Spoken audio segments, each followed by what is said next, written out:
Salve, salve, rapaziada. Bem-vindos a mais um episódio aqui do Música e Dinheiro. Hoje recebendo o meu amigo baterista da Blitz, Juba. Bem-vindo, Juba. Rodrigão, prazer enorme estar aqui. Prazer é meu, todo meu. E olha que estrutura linda, hein? Pô, aí, ó. Parabéns, hein? a galera aí, ó. Sensacional, hein? Maravilha. Juba, seja bem-vindo. Prazer imenso estar conversando com você. Pô, maravilha. Prazer todo meu. Você sabe que eu adoro você, né? Eu tava até comentando com a rapaziada que eu te conheço da época que tu não era milionário.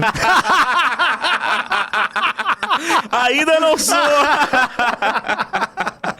Juba, vamos começar por uma coisa que eu acho muito maneira, que é os teus aniversários, cara. Sim. Eu acho que é um assunto que você adora. Sim. E pra quem não conhece, os aniversários do Juba são marcantes no cenário do rock nacional, da música brasileira, que você é o cara que consegue reunir todo mundo. Sim, sim. Que incapacidade é essa de conseguir reunir todo mundo? Olha, Rodrigão, o negócio é o seguinte. Eu, quando eu tinha lá meus 17, 18 anos, que morava na Pompeia, a minha casa já era um ponto de encontro, o quartel-general da rapaziada toda ali, porque a Pompeia é um bairro roqueiro.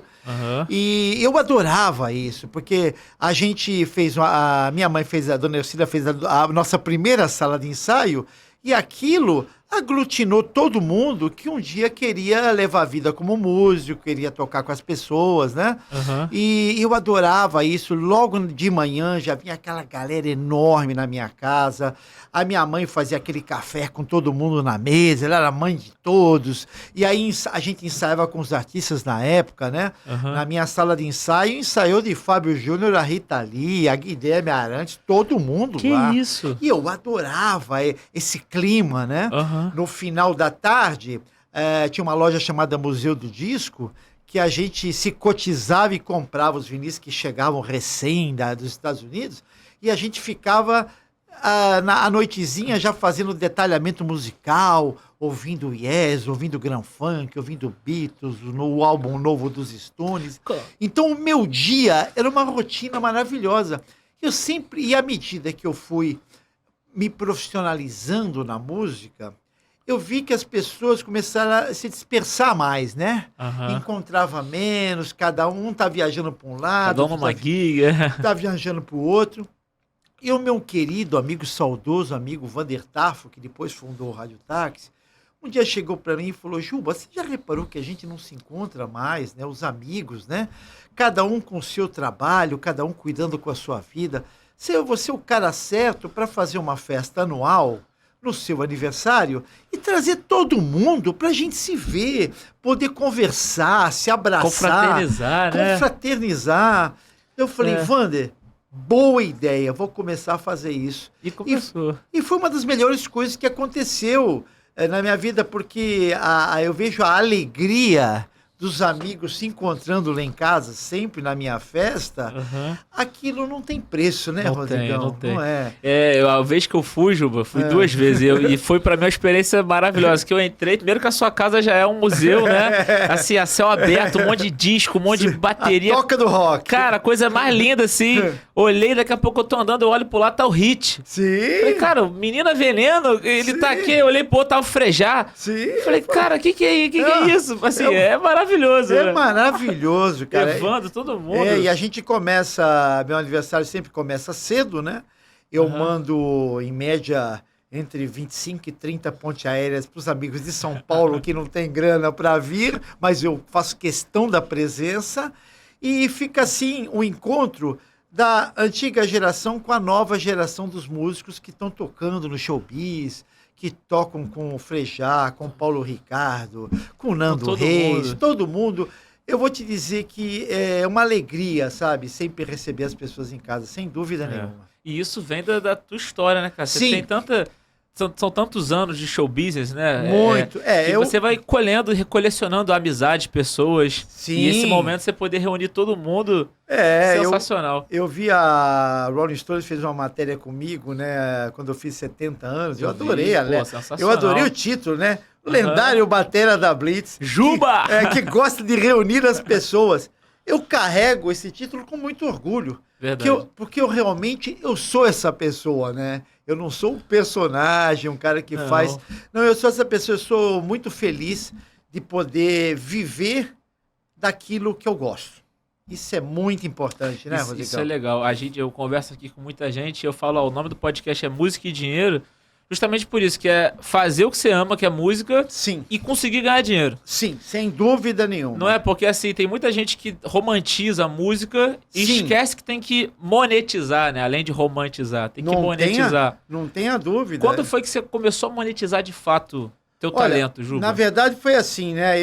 Era para ser um economista, fazia faculdade de Mackenzie lá em São Paulo. Uhum. E aí já começaram os convites, vem tocar comigo, vem tocar comigo. E eu via que era muito mais prazeroso você viajar, estar envolvido com música, com gente bacana. E ambiente de faculdade, a economia, eu me divertia, mas não fazia sentido eu ficar insistindo em alguma coisa que não era tão prazerosa assim, né? Que você não gostava tanto quanto. Eu vislumbrava um futuro assim, trabalhar numa empresa, ganhar um dinheiro legal, mas a música é muito mais bacana, né? E quando eu comecei a receber convites para tocar, na época tinha um hábito, de os artistas colocavam nomes internacionais para ficar mais glamuroso, né? Então você pegava um monte de gente do Brasil que colocava do França era Joe Bridges, o Fábio Júnior era Uncle Jack, e por aí vai. O Otávio era Pete Dunne. Alter ego, assim, né? E essas músicas, com essas pessoas que colocavam nomes como se fossem artistas estrangeiros, começaram a tocar muito na rádio. E isso criou um mercado maravilhoso para a gente, de acompanhar essas pessoas que eram nossos amigos, mas de repente começaram a fazer sucesso como se fossem artistas estrangeiros. Que maneiro. E em segundo lugar também, na minha época, né? Bom, eu completei 70 e 55 que eu estou na música. Na época, em São Paulo, onde eu vivia, tinha um mercado maravilhoso dos bailes em clubes. E os bailes em clubes, eles pegavam grupos que tocavam nos bares aquilo que estava rolando na rádio. E as músicas que rolavam na rádio eram músicas de muita qualidade. O mainstream era Chicago, era o América, era o James Taylor, era o Cat Stevens, Nossa, era o Humble Pie, era o Deep Purple, era o Led Zeppelin. Então era uma coisa muito prazerosa, que a gente tirava aquele repertório para fazer o baile lá de 4 horas, né? Tocava 50, parava 10, tocava 50, parava 10. E havia um mercado enorme, né? Só lá em São Paulo, eu me lembro, que a gente tocava habitualmente em mais de 20 clubes, né?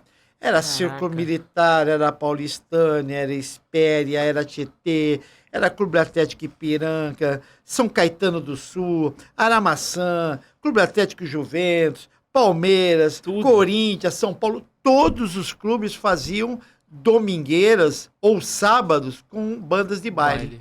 Então o mercado pra gente era maravilhoso. Gigante, né? Gigante. Sem contar, né, Rodrigo, o interior de São Paulo, né? Nossa. Que tem mais de 400 cidades. Que é o interior mais rico do Brasil, né? Com 2 clubes cada cidade. Você imagina o potencial disso, né? Só dentro do estado de São Paulo, né? Só dentro do estado de São Paulo você trabalhava praticamente 3, 4 anos sem sair do estado de São Paulo. Nossa. É um negócio incrível, né? Inacreditável isso. Outro dia eu conversando com meu amigo Magrão, do 14 Bis, ele falou, Juba, o interior de Minas é um negócio incrível. A gente trabalha praticamente metade do ano no interior Só de Minas. E não repete cidade. É incrível.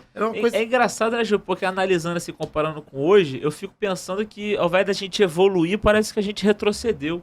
Porque não tem mais essa cultura, sabe, de baile, de tantos bailes acontecendo, Sim. sabe, da juventude. Já é uma coisa mais espaçada, assim. A gente retrocedeu em alguns pontos e evoluiu em outros outros. tantos. Por exemplo, na época, que a Blitz estourou, em 82, e nós começamos, por causa da demanda de público que era muito grande, a Blitz foi a primeira banda a começar a fazer estádio de futebol.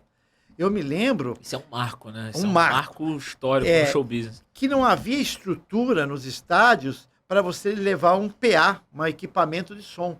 A gente, para fazer, por exemplo, Norte e Nordeste, você tinha que pegar uma empresa como a Mac Áudio, botar o equipamento num caminhão e ir para o Nordeste. Você imagina a demanda de Nossa. dias que demorava para fazer isso, né?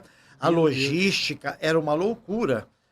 E hoje em dia, a Blitz, que completou 40 anos aí o ano passado, a gente nota, né, que a gente só faz os grandes festivais e tal, que em cada capital brasileira a infraestrutura tá uma maravilha.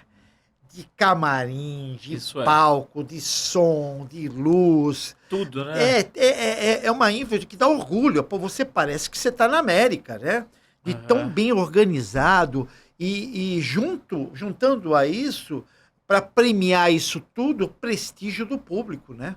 Nossa, isso daí é Blitz. Pô, é uma loucura. É. E você pega os festivais, o sucesso que são os festivais, né? Você pega esse Prime Rock, Rock Brasil, Rock 40 Brasil, anos. ou aqueles que fizeram em Brasília, da moto É uma coisa assim. gigante. É uma coisa que você fala assim, agora a música, a estrutura para show no Brasil está altamente profissionalizada, né? Você pega Não o. estamos para trás, né, em relação Nada, ao mundo, né? pelo contrário. E aí o reflexo vem, né? O Rock in Rio anuncia a venda, acaba em 24 horas. Lança o The Town lá, também explode venda. É, né? Lollapalooza anuncia Tudo. festival, explode. Então, a gente está vivendo um momento maravilhoso. É verdade. Na minha opinião, só está vivendo um passinho atrás na qualidade das músicas que estão tocando é. nas rádios. É, Eu acho que a gente, democraticamente, tinha que ter espaço para todo mundo. mais espaço, né? Mais espaço, e não é o que está acontecendo hoje, É né? verdade. É. Você começou a falar agora, você falou quando você fazia economia, e aí começou a surgir os bailes, e você já citou você com a Blitz não fazer os estádios. Eu queria voltar lá no tempo Sim. e perguntar pra você, como é que era a tua cabeça nesse momento? Porque se você estava pensando em fazer economia, e alguns anos depois, você se vê num estádio, primeira banda do rock brasileiro a tocar no estádio. Olha, O que passava na cabeça, Juba? Olha, foi uma loucura, porque a minha experiência foi assim, a partir do momento que eu optei pela música, né? Começou uma movimentação em São Paulo, no começo dos anos 70, de grandes bandas de rock, né? Uhum. Então, logo eu entrei no Made in Brasil, que é uma banda icônica lá em São Paulo, e que era uma banda que estradeira, ela pegava, botava tudo dentro do ônibus e saía de norte a sul, ia para Argentina, voltava. E aí foi quando eu falei, nossa, isso é maravilhoso, eu tô na estrada com uma banda, tocando de norte a sul do Brasil. Aí começaram a aparecer um monte de bandas maravilhosas que eu fui entrando. Aí entrei no Tutti Frutti da Rita, e que também tinha acabado de assinar com uma gravadora americana, saímos fazendo show. Logo após o Tutti Frutti apareceu, aliás, até antes do Tutti Frutti, o Grande Explosão dos Secos e Molhados, que também me convidaram para tocar na banda. Aí entrei nos Secos. Depois dos Secos apareceu também uma banda que fazia muito sucesso em São Paulo, chamada Joelho de Porco, e que a Som Livre tinha acabado de assinar com os caras. Eles iam virar um fenômeno no Brasil inteiro, porque já em São Paulo fazia muito sucesso. Aí eu entro no Joelho de Porco, e aí eu comecei a fazer todos aqueles programas da Globo. Falei, e agora eu tive a convicção... Você tinha quantos anos nisso, Juba? Isso foi a partir de 70, eu estava com 18, né? Meu Deus, nasci com 18, em 52. Você com 18 anos vivendo isso. Com 18 anos vivendo essa maratona já de sair de um grupo para outro, né? Uhum. E só grupos bons, experiências boas, conhecendo o que era estar numa banda extremamente famosa, como foi o caso do Joelho, quando assinou com a Som Livre. Então a gente fazia Fantástico, Trapalhões, e isso lançou o Joelho a nível nacional, assim, de uma forma incrível, né? Sensacional. Depois do Joelho de Porco, isso foi 78, um amigo meu que tinha um apartamento em Nova York falou, Juba, você deveria tentar a vida como música aqui em Nova York, que é o Netão, né? Que hoje toca com Steve Winwood, né? Que não é pouca coisa. Se você não sabe, é novo, joga no Google pra você ver. E aí eu falei, Netão, posso ficar na sua casa? Ele, claro. Já tá aqui, inclusive, o Duda Neves, outro batera. Aí fui para os Estados Unidos para ficar na casa do Netão para tentar a vida lá. Aí montei trios de bossa nova, montei grupos. Agora, a primeira experiência americana, você tem que estar com muita resistência, com muita vontade de ficar por lá, porque não é brincadeira. O jogo é duro, Lá é outro jogo, né? a concorrência é grande e você ganha para você subsistir, né? Aquela coisa de você achar que American Dream, né? você fica perseguindo o American Dream, mas enquanto isso você está na relação pura, né? De Sim. ganhar o dinheiro do aluguel, de pagar o seu Subway, de fazer compra no supermercado. E foi nessa época que você morou em Nova York e tocou. Exatamente. Eu morei lá entre final de 78 até final de 79. Caraca. Até que, como você bem sabe, eu sou um cara muito apegado aos amigos, ao Brasil. Sim. Falei pro Netão, Netão, eu não tô aguentando mais de saudades. Eu ficar aqui nessa relação tá me matando. Foi embora. Ficar aqui só para dizer que moro em Nova York, eu não quero ficar contando mentira. Você não é o cara de aparência, é o cara de realidade. Né? Dizendo que aqui tá um sucesso, que eu tô muito bem. Não é verdade. Eu vou voltar. E fiz muito bem de voltar, porque quando eu volto, né, a cena aqui no Brasil estava maravilhosa em termos de trabalho com artistas. Uhum. Então, todo mundo me chamando para trabalhar. Aí trabalhei 79, 80, 81. E quando foi no final de 81, eu gravava muito num prédio em São Paulo chamado Estúdio Reunidas da Gazeta, que hoje é TV Gazeta. Uhum. Lá tem 10, 15 estúdios, 10, 12 estúdios, assim, né? Que são vários andares, onde é o prédio do Objetivo, lá na Paulista. E aí eu comecei a gostar, porque eu comecei a ficar muito bom de gravação. E lá havia o hábito tinham vários maestros que montavam o seu time e que gravavam para quem quisesse ir lá gravar. Entendeu? Era como se fosse uma gravadora no mesmo prédio. Eu queria... Então tinha um bando de gente que compunha, um bando de gente que fazia... self-service da música. Um self-service da música, exatamente. Uhum. Um bando de gente que fazia arranjo e tinha os times fixos de cada maestro. E aí eu comecei a gostar muito dessa coisa de ficar gravando, né? Porque financeiramente era legal e você ia se profissionalizando e pegando uma cancha de gravação, né? Pegando firmeza na hora de gravar. A gente tocava de guarânia, foxtrot, machixe, samba, rock. Você ficava com uma coisa bem eclética, assim, que dava uma experiência maravilhosa, né? E eu comecei a trabalhar em estúdio, mas é evidente, como tudo na vida, tem dois lados, né, Rodrigão? Estúdio... Ficou com saudade da estrada. Claro, porque eu ficava preso ali dentro do estúdio, com aquele ar-condicionado atochado. Entrava às 9 da manhã, saía às 9, 10 da noite, sem olhar sem ver o sol, dia. sem ver o dia. No começo, tudo são flores, mas depois você fala, tô sentindo a falta de conversar, ir pra estrada, ver os amigos. Tem o mosquitinho da estrada, né, Jupa? O mosquitinho da estrada. Depois que ele pica. Depois que ele pica. E aí, quando eu tô nesse impasse, assim, vendo o que eu vou fazer da vida, se eu vou optar por acompanhar um canário na estrada, como a gente dizia, um cantor ou uma cantora, ou permanecer como gravação, eu tô tocando num bar em São Paulo, né? À noite, e um amigo liga, fala, Juba, cara, que bom que eu te achei, o que você tá fazendo? Eu falei, cara, eu tô tocando aqui numa pizzaria na rua Bela Cinta, no Jardim de São Paulo. Eu falei, cara, o seguinte, eu tô aqui de empresário com uma banda nova, e chama-se Blitz. E é o seguinte, eu falei, Blitz, eu nunca ouvi falar. Eu falei, nossa, cara, tá estourado na rádio. E o batera acabou de sair e amanhã vai ter um teste aqui na gravadora. Eu falei, aonde? Ele falou, no Rio. Eu falei, que loucura. Daí ele falou assim, você tem que vir fazer esse teste. Eu falei, cara, não vou não, cara. Que isso? Eu tô em São Paulo. Né? Eu tô em São Paulo. Exatamente. Ele falou, cara, você sabe quanto eles estão pagando? Eu falei, não, eles estão pagando 4 tabelas. Eu falei, você tá de brincadeira. 4 tabelas, só pra você ter uma ideia o que significava isso, significava praticamente o que eu ganhava o mês inteiro tocando lá no bar, né? Nossa. E aí eu falei, nossa, você tem certeza? Ele falou, tenho. E eu falei, que horas que vai ser isso? Ele falou assim, amanhã às 15 horas. Eu falei, mas como é que eu vou? Ele falou, cara, bota a bateria no carro, pega a estrada, você tá com o automóvel? Eu falei, tô com a minha Brasília aqui. Bota a bateria no carro e se manda pro Rio de Janeiro. Meu Deus, E aí você eu não imagina, sabia né? disso. Eu liguei pra ele e aí a minha cabeça ficou rodando, né, cara? Vou, não vou, vou, não vou, vou, não vou, né? Enquanto eu tava tocando o segundo set lá na pizzaria. Pensando. Aí quando acabou, né? Eu tava assim, disposto a ligar pra ele e falar, cara, não dá, né? Eu tô muito cansado. Eu não vou, já são 3:30 da manhã.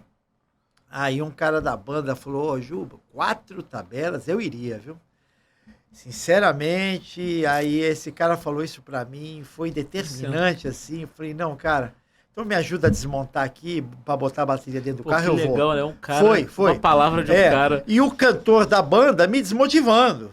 Falando assim, não, cara, pô, você é maluco, Cara, aquilo já tá tudo armado, já tá tudo armado. Você vai pegar 8, 9 horas de estrada, vai até o Rio, isso não vai dar em nada.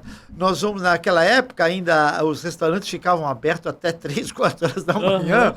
Pô, vamos comer lá no Gigeto, um canelone ao forno, enquanto nós estamos na mesa, você vai estar lá na estrada, você é maluco. Eu até brinco com ele hoje, o Fábio. O anjo bom e o anjo mau. O anjo bom e o anjo mau. Eu até brinco com o Fábio do Rock Memory, que é uma pessoa adorável. Quando eu encontro com ele, eu falei, pô, Fábio, aquele canelone ia me sair caro se eu tivesse te ouvido. Eu só sei, Rodrigo. Você pegou a Brasília e foi, Juba? Peguei a Brasília, vim pra cá, demorei 9h30 pra chegar, porque eu vim muito tenso, eu tava com sono e parava pra jogar água no rosto, né, porque eu tava com muito sono dirigindo. Quando eu chego... O Rio-São Paulo mais importante da sua vida. Não, mais importante. Pra você ter uma ideia, eu como não conhecia o Rio, eu fui parar na Lapa, né? Nossa. E, pô, e o negócio era na Mena Barreto, em Botafogo, os caras me orientando, eu com sono. Eu só sei que quando eu cheguei lá, já eram mais ou menos 15:05, eu com medo que o teste já teria rolado, né? E para contar uma história curta, né? Já tinham passado lá mais ou menos uma dúzia de bateras e tal, e eu via que as meninas tinham um bebedouro, elas não gostavam do cara, ou por causa do cavanhaque, ou por causa de não sei o quê. Eu falei, cara, puta, eu tô com medo disso. Ué, tá no paredão, né? Elas vão me achar feio, elas são gatinhas e, pô, vai dar problema, vai dar ruim isso. Aí quando eu entrei, né? Eu via que as pessoas da banda, eu não conhecia as músicas, né? Mas como eu tinha essa prática de gravar lá em São Paulo, o maestro já dava, vamos dar uma passada. Logo na primeira passada eu já sacava a intenção, que era do groove, e corria atrás, ficava esperto nas paradas e tal, já tinha essa manha, né? De tanto gravar. E aí, quando eles foram dar a passada, eu falei, como é que é a música? Quando eles começaram, eu falei, mais ou menos por aqui e tal. Eram 2 músicas, o teste. E no teste eu fui bem, porque eu vi os caras, quando eu vi os caras me fazendo positivo com a mão, né? E eu tinha um hábito de tocar de uma forma, mesmo não sabendo, tocar de uma forma firme, convincente, entendeu? Não tinha aquela coisa meio, não. Não sei o que tá acontecendo. Não. Segurança, né? Segurança. Aí eu vi aqueles, eu falei, legal, os meninos acho que estão gostando. Quando acabou o teste, Evandro veio falar comigo, pô, você é o Juba, pô, cara, a gente gostou de você, legal, cara. Aí ele falou, só que tem um problema, as meninas não gostaram de você não, te acharam feio e você tem entrada. Aí eu falei, pois é, quase que eu falei, pô, mas eu vim fazer um teste de música, né? Não foi um concurso de beleza. Aí ele falou isso pra mim, falou, você esperaria a gente te dar a resposta daqui uma semana? Eu, claro, tranquilo. Mas fiquei muito desapontado, porque eu achei que ele deu uma desculpa pra dar uma... Te joga fora. Pra me jogar pra escanteio de lado, né? Aí eu voltei pra São Paulo. Na Brasília. Na Brasília, e os caras, não te falei, você foi lá perder tempo. Exatamente. Uma semana depois, Evandro me liga, né? Juba, ligou na casa da minha mãe e falou, Juba, pô, e aí, vai topar mesmo? Falei, cara, tô dentro. E como é que é? Ele falou, só vamos te pedir uma coisa, você vai entrar, mas só vai usar boné, porque você vai aparecer nas fotos e tal, pra esconder um pouco essa calvície. O Evandro foi muito sincero e foi muito bom ele ser dessa forma, né? Claro, já jogou aberto, né? Jogou aberto e desse jeito eu topei a parada, né? E foi. E fui e, pô, graças a Deus, foi a melhor coisa que aconteceu na minha vida, né, Rodrigão? Porque Sensacional. 40 anos de Blitz, eu vou te contar. Você tinha 30 anos então, quando isso aconteceu. Exatamente, eu tinha 30 anos. E olha, é incrível, porque eu não tinha ideia da dimensão que isso ia tomar. do que isso ia. Do que a minha vida ia virar, né?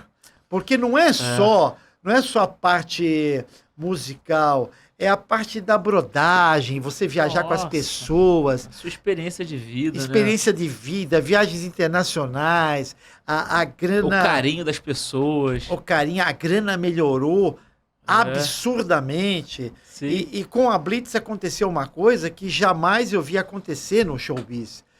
A banda já era uma realidade, já era uma banda estourada, né?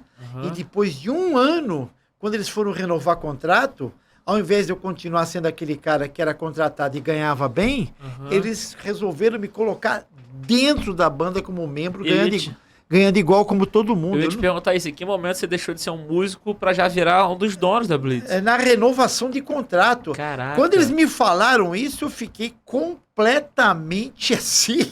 Caraca. Incrédulo, porque, gente, muito obrigado, né? É um bilhete premiado, né? Que maravilha isso. É como um cara ter uma empresa de sucesso, né? Uma firma de sucesso, e ao invés de te convidar para ser diretor-geral, ele fala que você vai ser sócio dele.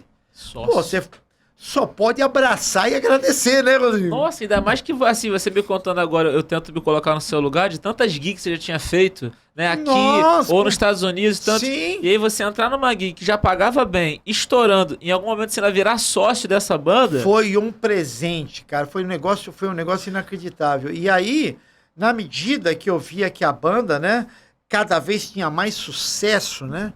E a minha preocupação, porque naquela época eu já era um cara, vamos dizer, experiente, porque eu já tinha passado por tanta coisa, e eles estavam experimentando o sucesso pela primeira vez, eles eram jovens, as meninas tinham lá 16, 17... Engraçado que você e Evandro tinham a mesma idade, né? Você tinha exatamente.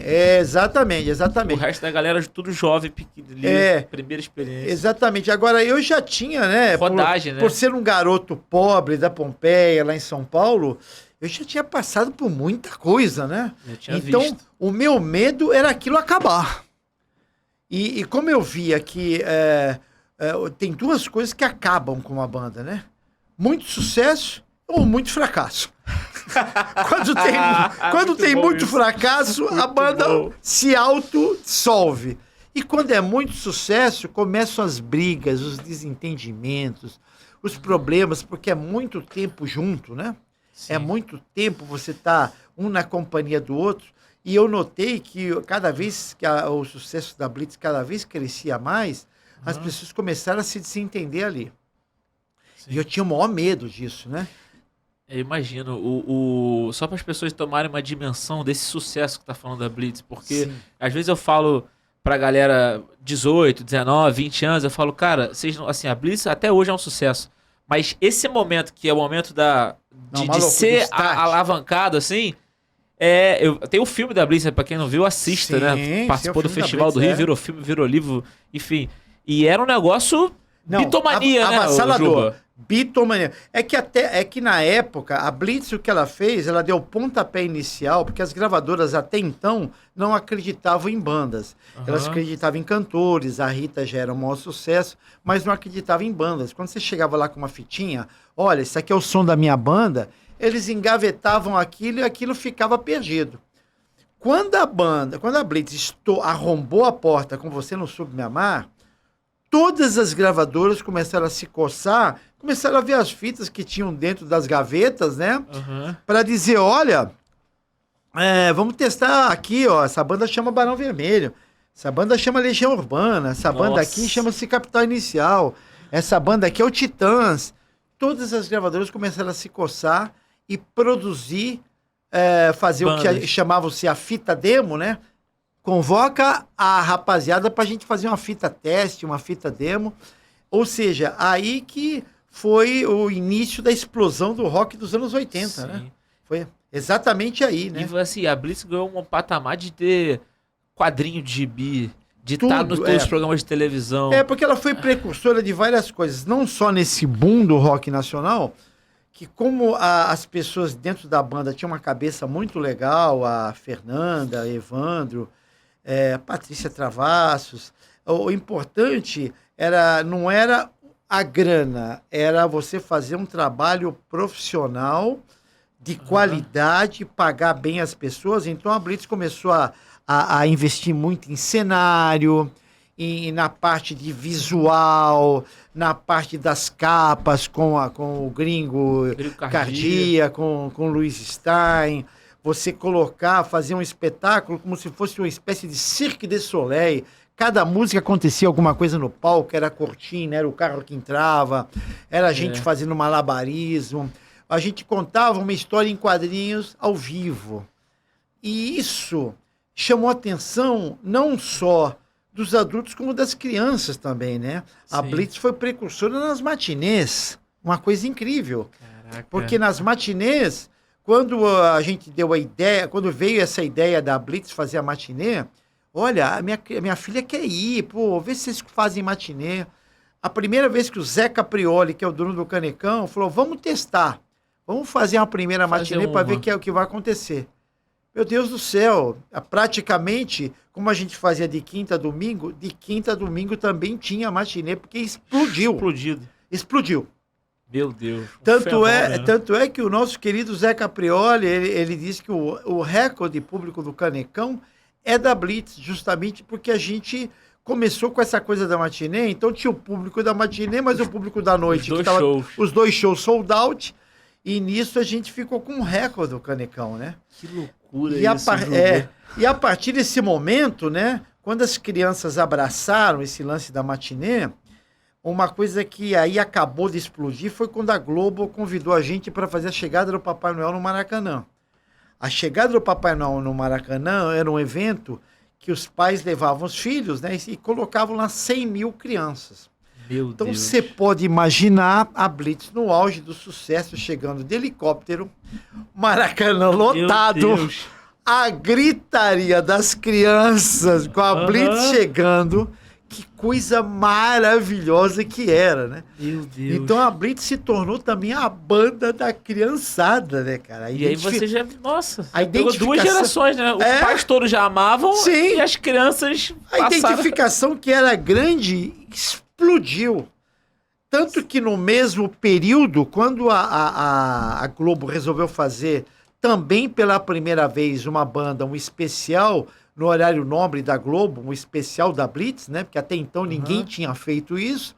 A princípio, a gente ia fazer num espaço que era um espaço ou na Lagoa ou no Canecão, para 3 mil pessoas.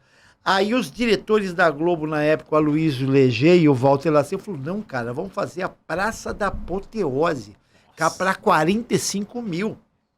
A gente, nossa, será que... dá? Eles falaram assim, fique tranquilos que dá. Com a explosão que vocês estão no Brasil, você pode acreditar que isso vai acontecer. Aí fomos fazer pela primeira vez, né? Todo mundo tinha medo de fazer a Praça da Apoteose sozinho pela capacidade, né, do local.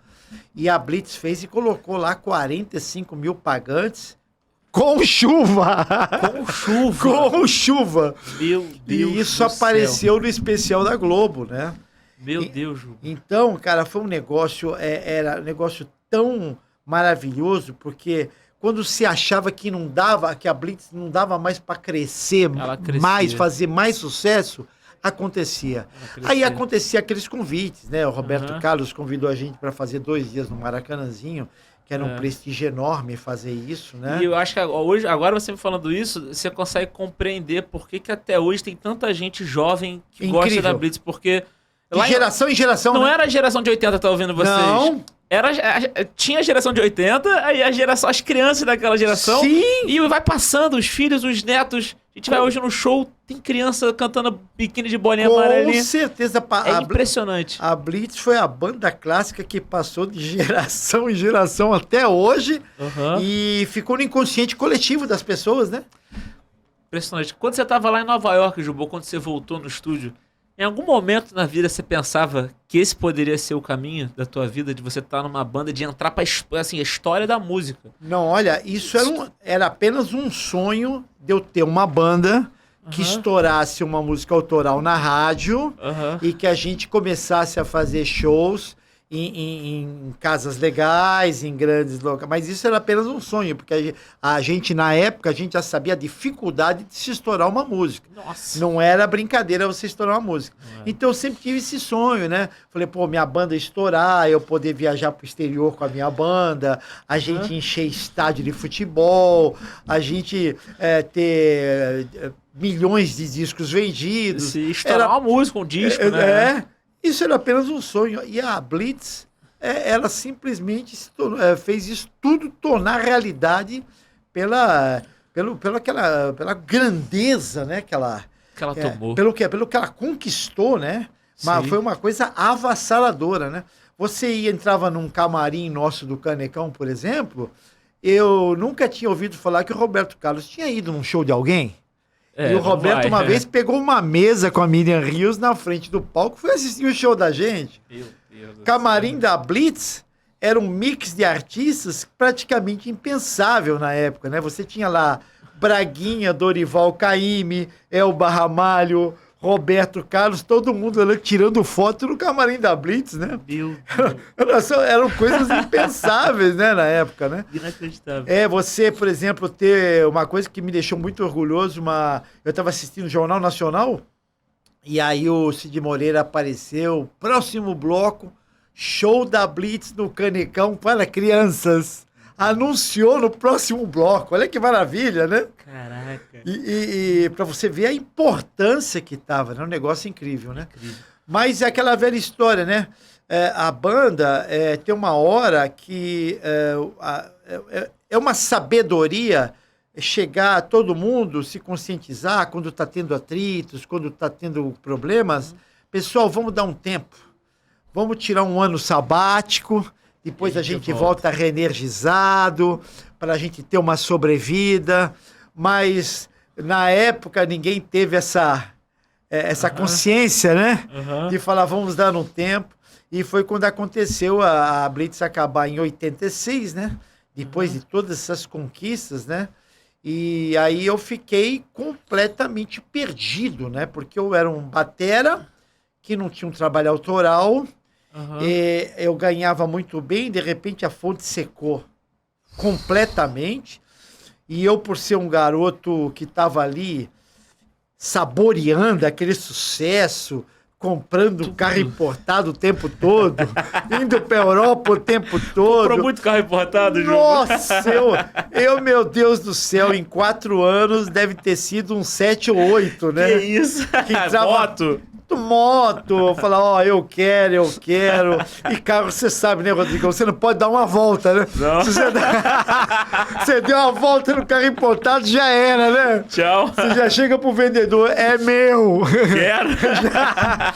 E viagem, e namorar demais, e dar vida boa para as pessoas com que eu me relacionava. E eu só sei que quando parou isso tudo, né? Eu vi que a realidade de mercado era eu tocar com alguém, né? Por um cachê modesto, que era a realidade da época. Eu só sei que em um ano, praticamente, 1 ano e meio, eu fiquei completamente duro, né? Caraca. Sem grana. Ainda não tinha nem comprado o meu apartamento, pasme você. Normal, e aí eu fiquei... uma loucura, né? A gente... Eu fiquei deslumbrado, Até né? porque quando a gente tá nesse auge, nesse olho do furacão, é muito difícil você achar que vai acabar. Você fazer uma reflexão e falar, Você não, não pera um acha? pouquinho, né? Tem que ter alguém que chegue e fale assim, calma aí, meu amigo, vamos Não devagar. é eterno, é. Eu só sei que aconteceu isso, né? E eu fiquei, de tanto pensar o que eu ia fazer, os próximos passos, eu fui ficando realmente em muita dificuldade. Até que um dia... Na época ainda não havia computador, nada, né? Um dia eu fui jantar num restaurante em Ipanema, encontro com meu querido amigo Ivan Lins, né? Júlio, e aí, o que você tá fazendo? A banda acabou, né? Eu falei, pois é. Cara, você quer vir tocar comigo? E aí? Eu falei, Ivan, eu tô pensando o que eu vou fazer ainda, né? Algumas pessoas já me convidaram, mas seria um prazer. Aí o Ivan falou os negócios pra mim assim na mesa. Sabe o que você deveria fazer, Júlio? Você deveria vender show, cara. Você conhece todo mundo. Eu falei, como assim? Ele falou, intermediar show. Por quê? Muita gente do interior de São Paulo, muita gente de outros estados tem dificuldade em achar o artista. Por exemplo, eu tenho meu empresário, né? Ele me explicou, mas é um hábito no Brasil, o cara que tem um escritório em Goiânia, em Belo Horizonte, intermediar o show e ter um comissionamento de 10% em cima de cada show. Falei, nossa, que legal. Vou experimentar fazer isso e comecei a fazer, vendendo os shows do Ivan, oferecendo os shows do Ivan. Intermediando. E eu percebi que o mercado era, que os contratantes tinham uma dificuldade enorme em contactar os artistas, porque não havia computador. A comunicação era difícil. A comunicação era dificílima e só tinha uma revista chamada Showbiz. Showbiz. E que mandava os encartes. Exatamente, nem todo mundo sabia que essa revistinha existia. Então eu aproveitei esse vácuo de mercado, né? E comecei a vender. E a pessoa que eu vendia, por exemplo, o Ivan, ele falava assim, você conhece alguém do Titãs? Você conhece alguém do Paralamas? Você conhece alguém do Emílio Santiago? Ou do Alceu Valença, ou do Fagner. Você conhecia todo mundo. Eu conhecia todo mundo. Falei, pô, tá bom, você tá querendo o show do Fagner? Sim. Tá querendo o show do Paralamas? Sim. Ah, eu quero. Aí eu entrei no mercado de tal forma que praticamente em um ano eu estava fazendo uma média de intermediação entre 15 e 20 shows por mês. Por mês? Por mês. Isso foi a minha virada de mesa. Caraca. Ao mesmo tempo que eu não tinha mais vida, né? Porque... sempre é bom lembrar, né, que naquela época tinha acabado de sair o fax. Nossa. Eu tinha que ficar dentro de casa, conversando com os clientes por telefone, e tinha acabado de sair o fax, então eu não tinha...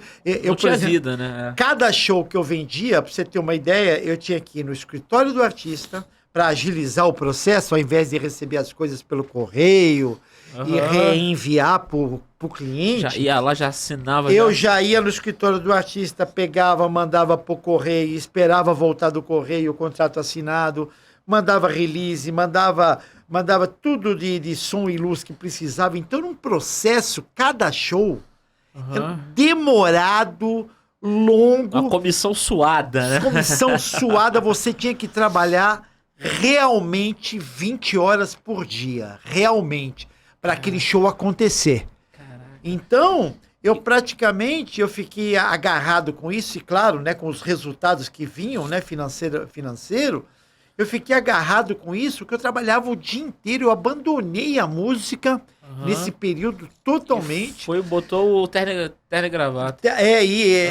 Na verdade, né, o dia inteiro dentro de casa, de camiseta e cueca, mas batendo naquelas máquinas Olivetti, para quem não sabe, né? Para quem não sabe, aquelas máquinas Olivetti que se batia contrato com, né?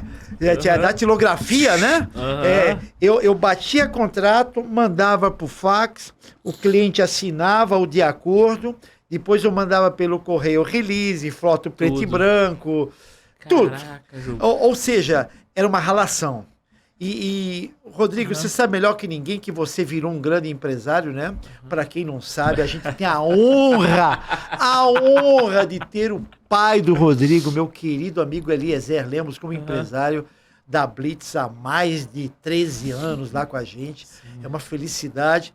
E você sabe, né? Para fazer um show, para dar problema, você tem que amarrar item por item, muito bem amarradinho, porque mesmo assim acontecem coisas, né? Então, eu para evitar, por já ser do mercado, do ramo, tocando, eu conhecia as deficiências, calcanhar de Aquiles que os shows tinham, eu pessoalmente amarrava item por item do contrato para não ter problema e só mandava as pessoas, tudo mastigado.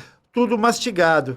E uma outra coisa também que eu fazia é que eu, inclusive, reserva de passagem, pagamento das passagens, hotel, diária de alimentação, transporte local, o som, a luz, eu amarrava tudo sozinho. E só entregava para o produtor para ele fiscalizar. Porque eu notei que dessa forma era muito mais trabalho, mas eu diminuía exponencialmente o número de problemas. O chance de erro quase zerava. Chance de erro quase zerava.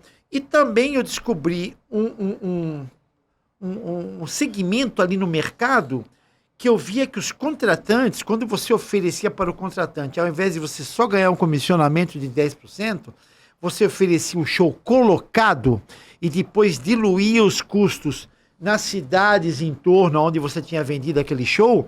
O contratante adorava essa ideia, porque diminuía o custo para ele e ao mesmo tempo... dor de cabeça.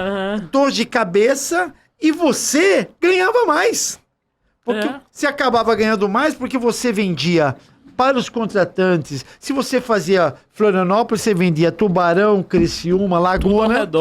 E você ganhava 4 vezes comissionamento, né, daquilo.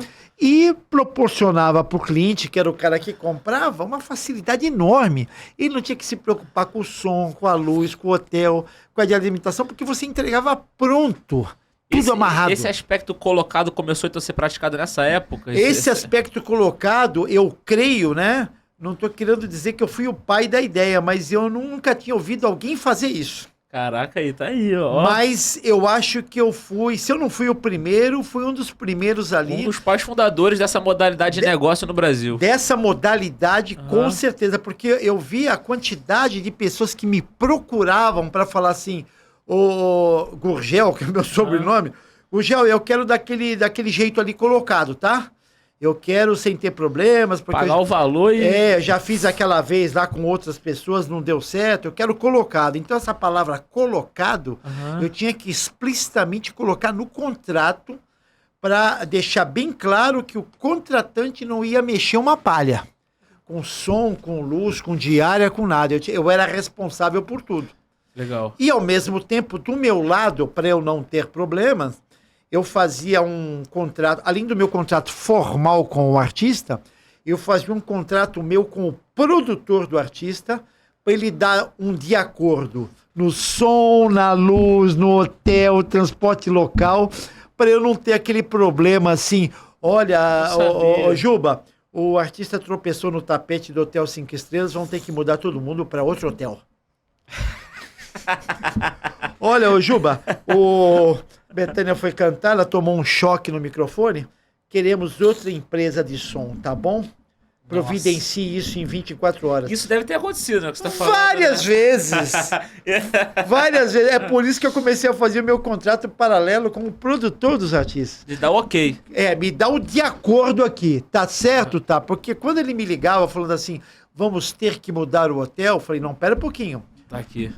Tá com o fax ligado? Tô. Aí eu enviava pra ele. Você deu ok. Ele via que dava ok. A primeira coisa que ele falava era assim, tá, deixa que eu vou dar um jeitinho aqui, eu vou falar com ele. Você resolvia em 1 minuto um problema que ia te causar um transtorno enorme, né? Tem 2 coisas dessa história que eu achei importante. Uma é, porque assim, você era o Juba, o artista da Blitz. Sim, né? sim. E aí acabou a Blitz ali, deu uma pausa, né? E aí você tem que se reinventar, você se adapta, isso é sensacional. Sim. Quando você se adapta, você até muda o nome, né? Você começa a usar o Gurgel. Roberto Gurgel, Roberto Gurgel. Exatamente. Então você meio que deixa de lado o seu lado artista e vem para um lado executivo. Totalmente. Você se reinventou. Totalmente. E olha, Rodrigão, é muito importante, né?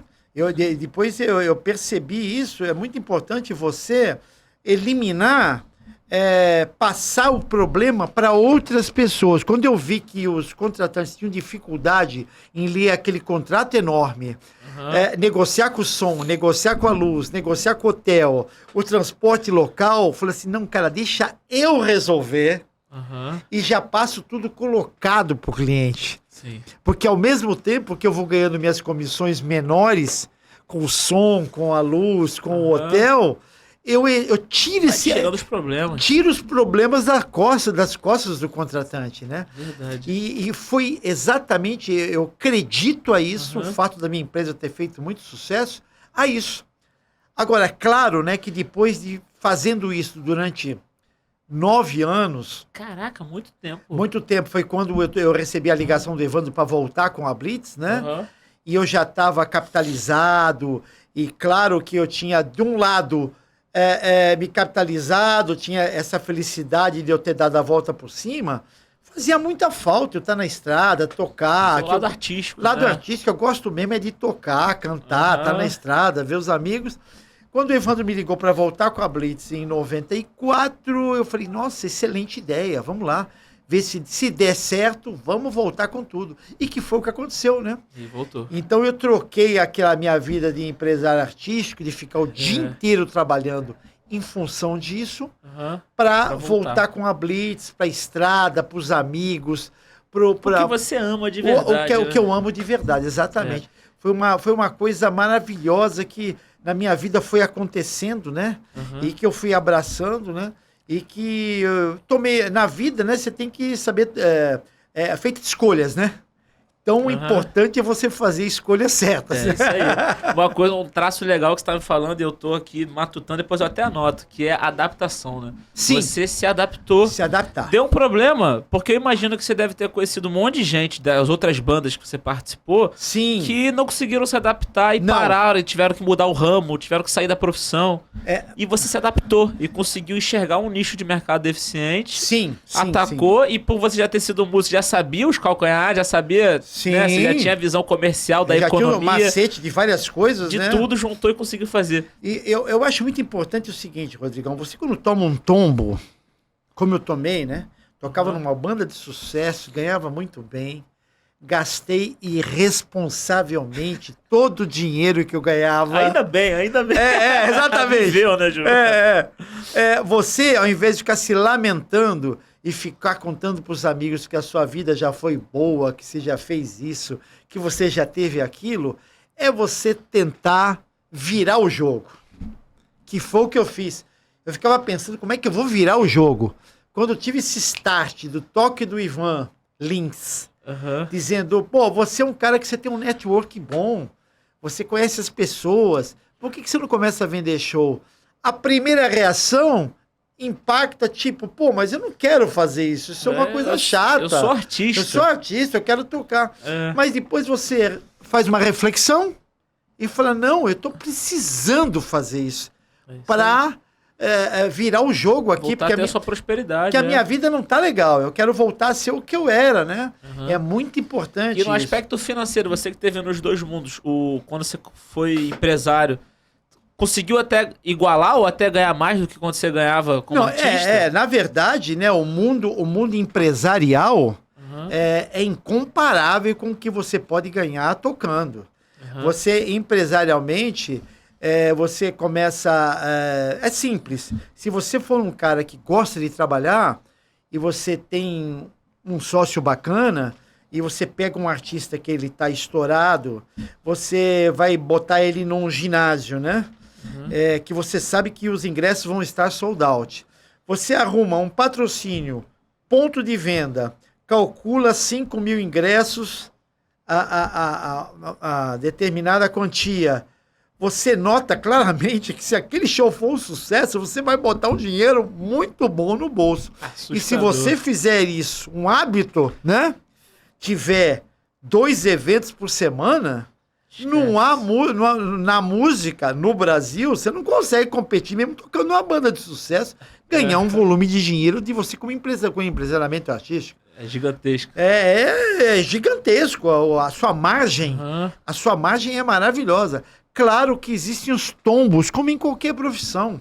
Claro. Mas se você tiver uma antena, né, de falar, nossa, vou comprar 3 shows desse artista porque ele está estourado. E aí você... arruma um patrocinador, um bom ponto de venda, você vende todos os tickets, é fácil perceber que o seu sucesso financeiro daquele evento vai ser maravilhoso. Né? Verdade. Não tem a menor dúvida. Agora, eu optei por ter prazer na vida, né? Eu gosto de tocar, eu gosto juntar de... os dois, né? Ter a sua prosperidade, mas com o seu prazer. Exatamente. Né? Eu, quando conquistei de novo o meu apartamento... Quando eu adquiri uma estabilidade, eu procurei ser feliz, né? Porque desde lá de trás, se você quisesse só dinheiro, você teria ficado na economia no Mackenzie, teria trabalhado na Faria Lima e teria feito sua carreira ali. Exatamente. Mas eu procurei ser feliz. Falei assim, não, cara, aqui eu sou feliz, né? E no palco você é feliz, né, Ju? Quem vê um show seu, né, você vê. Dá pra ver que é o momento que você dá pra ver na sua cara, né? Você não queria que nunca acabasse. Você tá com os amigos, né? Você tá cada dia no lugar, você não tem rotina, fazendo o que gosta, sabe? Eu tenho o hábito eu adoro comprar baterias inusitadas e ter o prazer de tocar em bons instrumentos, porque a Blitz me permite que eu toque em grandes festivais, em grandes palcos, com plateias maravilhosas. Então, a hora é agora, né? O velhinho agora. já... A hora é agora, né? Como diz a música da Blitz e do Frejá, né? Sensacional, não é inclusive. não? É, exatamente. A hora é agora. Então, com 70, eu penso, gente, vamos para agora, vamos fazer isso já.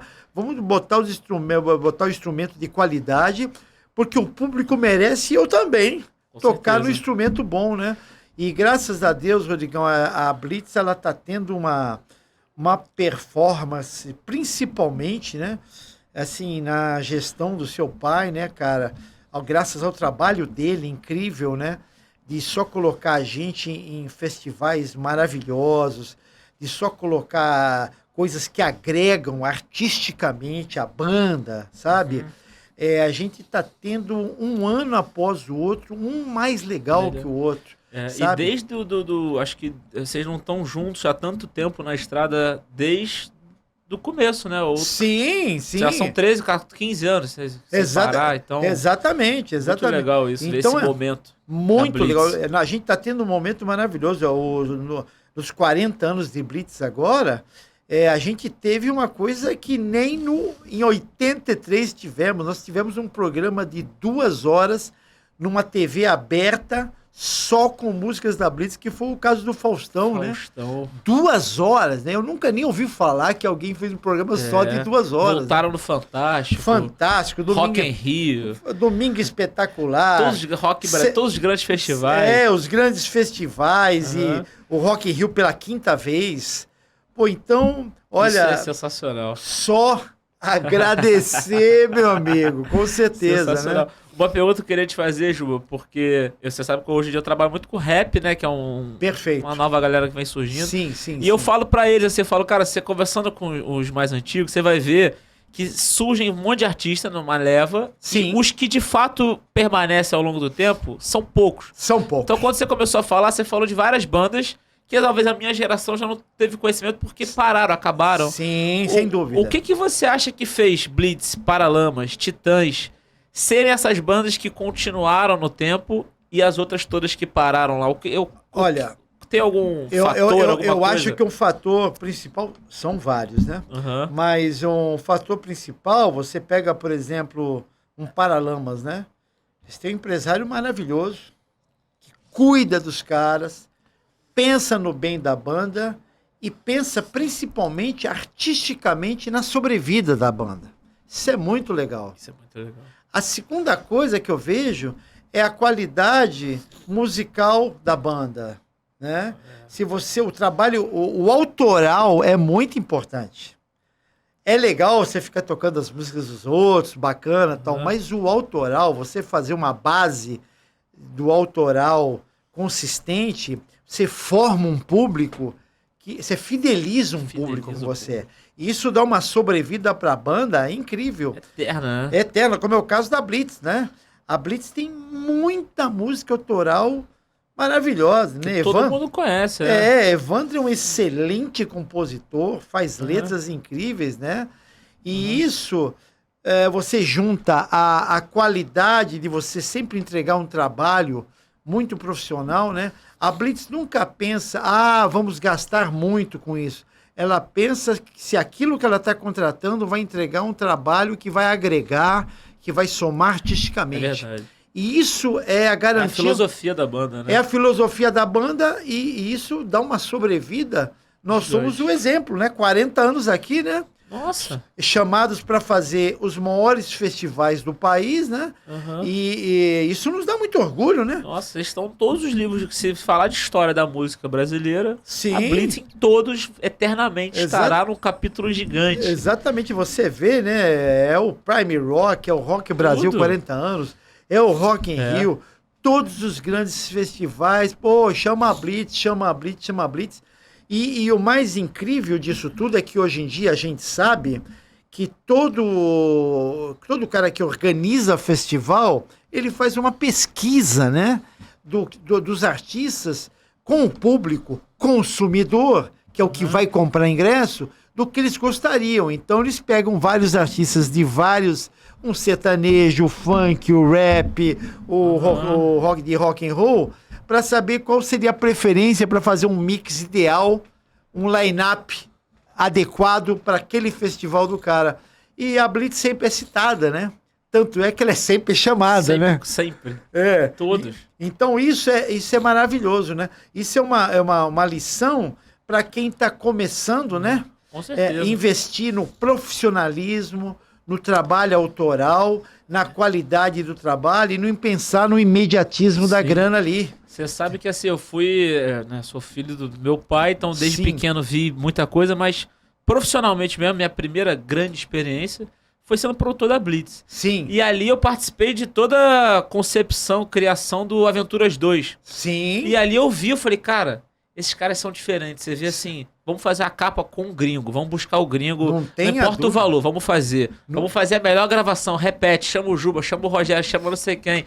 Eu vi ali o esmero que se tinha pelo trabalho e Sim. tive o prazer de botar um DVD da Blitz que tá lá meu nomezinho na produção. Sim, Falei, pô, sim. tá, tô lá. É.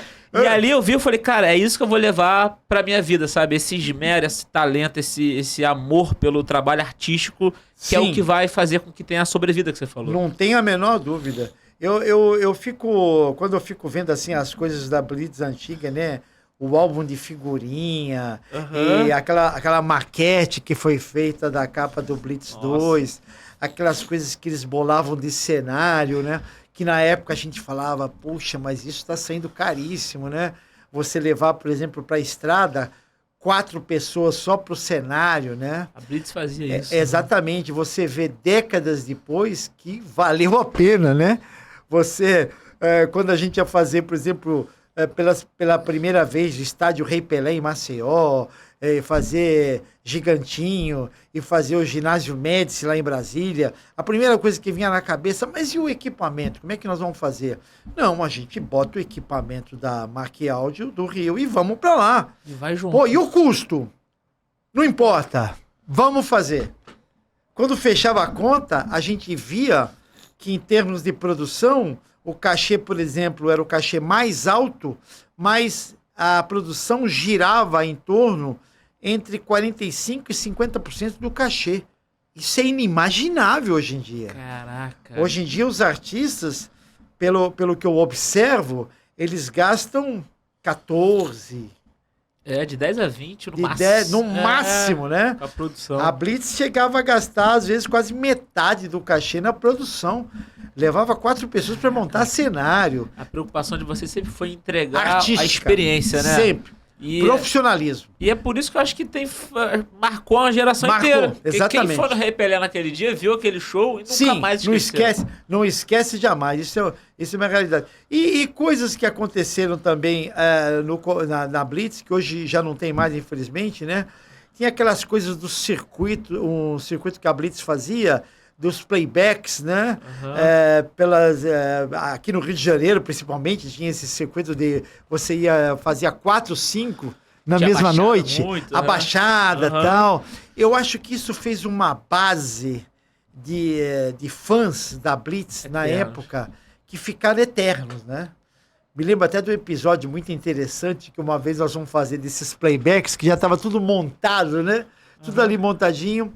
E aí a van da Blitz, o esquema era o seguinte, você ficava parado ali esperando e quando eles falavam, pode entrar, porque não tinha nem camarim dentro dos clubes, né? Quando falava, pode entrar, a gente descia da van e ia lá se apresentar, Direto né? pro palco. E aí um dia a gente tava parado e a gente tava, eu não me lembro o bairro exatamente qual era, mas nesses bairros que tem uma característica de deixar, na época, né, janelas abertas, as portas abertas, e estavam comemorando o aniversário de uma criança.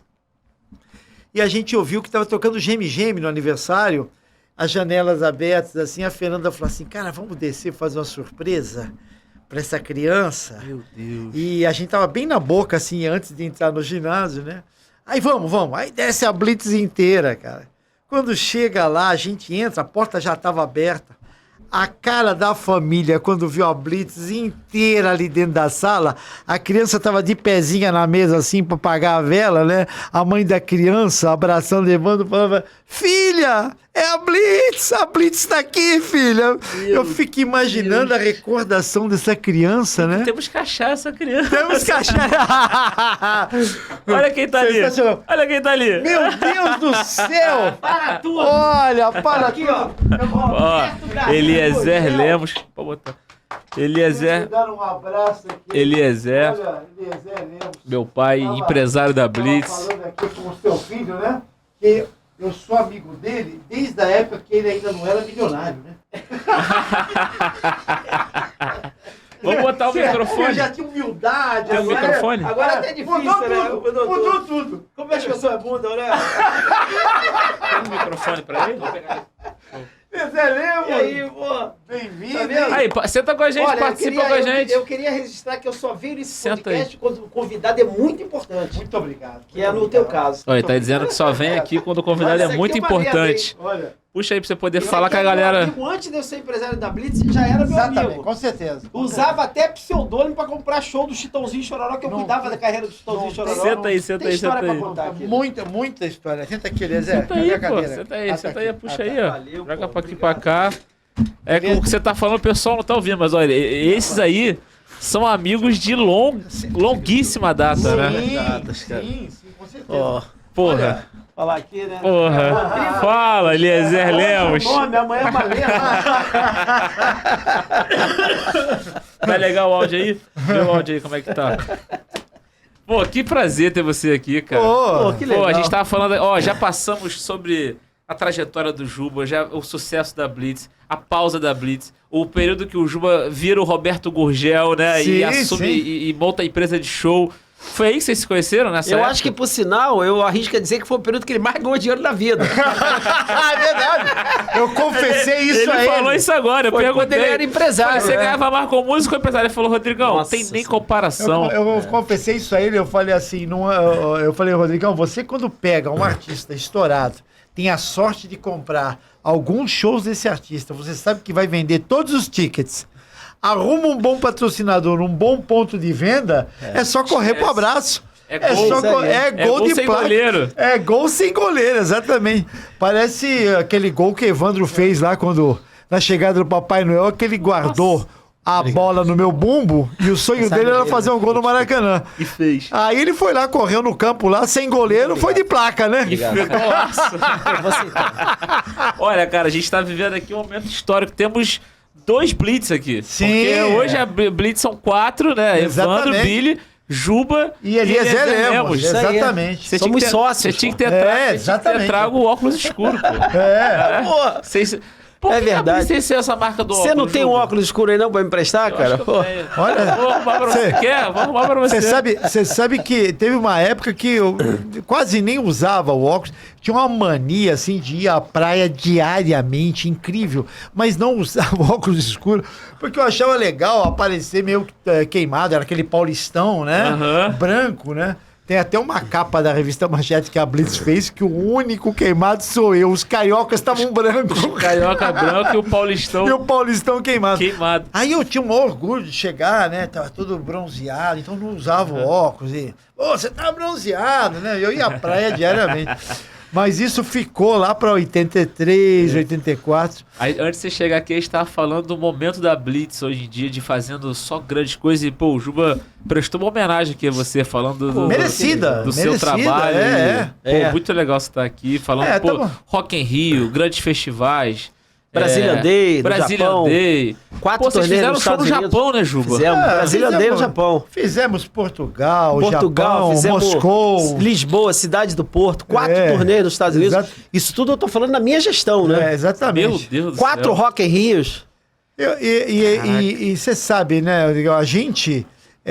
Uma das coisas legais de banda é isso, né? Você viajar Aí, com ó. a turma, né? Aí, ó. Você viajar com a turma Olha para aqui, outro ó, vou país. acabar de incorporar o Blitz. Blues Brother, virou Aí, Blues ó, Brother. Brother. The Blues Brother. Sensacional. Olha, se colocar esse óculos, deixar em mim, entendeu? Um imã pra atrair mulher bonita igual a ele, Esses dois aqui esquece. Já pensou, Digão, hein? Meu Deus, esses aqui são mestres, né? Em todas as Vocês já tiveram a artes. oportunidade de falar da festa mais famosa do... Já tiveram a oportunidade de falar da festa Começamos, mais famosa do Rio de Janeiro, que é a festa do apartamento do Juba na Lagoa? Começamos falando disso. Começaram falando disso? Começamos falando. E Da ele, capacidade do Juba de juntar pessoas. inclusive, o Rodrigão fez a segunda pergunta foi o seguinte: Juba, é uma coisa que me incomoda muito. É ver um cara. Como é que você atrai tanta mulher sendo feio desse jeito? Eu fico pensando sempre nisso. Mas não é só ele que pensa nisso, não, entendeu? Falei assim, então vamos desvendar. Inclusive os seus parceiros de banda pensam nisso também. Eu falei pra ele, então vamos desvendar esse mistério agora. Agora? Né? Pô, que Resolvido. legal, cara. É. Que legal ter o Pô. Juba aqui no teu podcast, Pô, né? eu agradeço você também. Pô, Prazer, que prazer conectou. enorme, né, Rodrigão? Porque a gente, quando tem 70 anos, né, o que a gente tem é história pra contar, né? Nossa senhora. Porque Você foi falando aqui, a minha vontade era te travar a cada minuto, porque cada coisa que você fala tem um universo por trás. Tem, né? a gente, na vida, como eu estava te explicando, né, aquele negócio de você ser de um bairro pobre, aí você começa a conquistar as coisas, você perde a noção, começa a gastar todo o seu dinheiro, não compra apartamento, vive um momento só.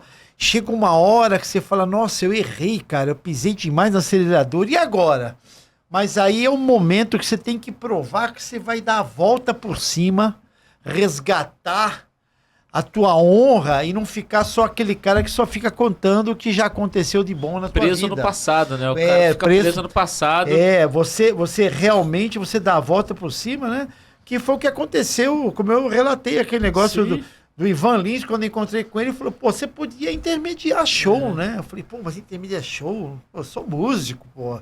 Quero estar em cima do palco, né? E você vê como que Uma tem coisa dois ligou momentos da outra. sua história que uma voz no ouvido mudou a tua vida. Que Totalmente. É o dia que você foi fazer o teste na Blitz, o cara que te apoiou falou, vai lá, cara. Sim, e o outro não, né? E o outro não. E o Então, outro assim, pô, você mas- tem que saber quem ouvir, né? É impressionante. Não, pô, lá já tá tudo armado, cara. Você vai pegar a estrada. Pô, nada a ver você ir. Sua Brasília é mais ou menos pra você viajar com bateria. Aí o outro falou, não, cara, pô, você vai ganhar melhor. Quem sabe dar certo? O otimista e o É isso pessimista. aí, é isso aí. Duas vozes, né? Querendo muito te puxar pra um negócio ruim. E Puta, outro... Você Negócio- chega numa cidade, uma população toda anda descalço, os dois vendedores, um otimista e um pessimista. Sim. O pessimista fala, nossa, eu vou embora, ninguém usa sapato nessa cidade. O otimista fala, vou vender sapato pra todo mundo. É isso aí. Não tenha dúvida. Sensacional. Não É tenha- tudo uma questão de visão, né? Não tenha O dúvida. otimismo tem que prevalecer na nossa vida em tudo. E por mais que você tenha, né, derrotas na vida, que você coisas que não dão certo, né? Você tente sempre, cara, se superar para reverter as dificuldades, entendeu? Porque senão você vai ficar um cara que só vai ficar vivendo de lembranças boas do passado. E eu não queria ser esse cara. E vai ficar frustrado, né? Vai Ju? ficar frustrado. Eu queria ser aquele cara, não, tive na Blitz, gastei um monte de dinheiro comprando automóvel, indo viajar, não sei o quê. Fui irresponsável, mas dei a volta por cima. Peguei um outro trabalho, soube valorizar esse trabalho e na hora certa, quando eu já tinha conquistado aquilo que era o limite, que já me fazia feliz, voltei a tocar.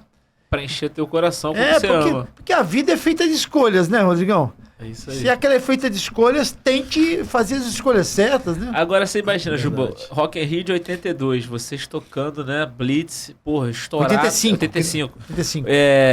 Primeiro Rock in Rio, né, Sim. grande festival, Blitz toca 2 dias nesse festival. Sim. E lá na plateia tem um garoto lá vendo o show, que hoje é o empresário da Blitz, Olha cara. isso. Que maravilha. Exatamente. Que Aí, ó. maravilha. Eu estava lá, Como é que é isso pra você também, cara? Cara, Você viu lá eles como os maiores e anos depois eu você... era um jovem, entendeu? Alucinado por música e eu fui lá pra ver o Queen, né?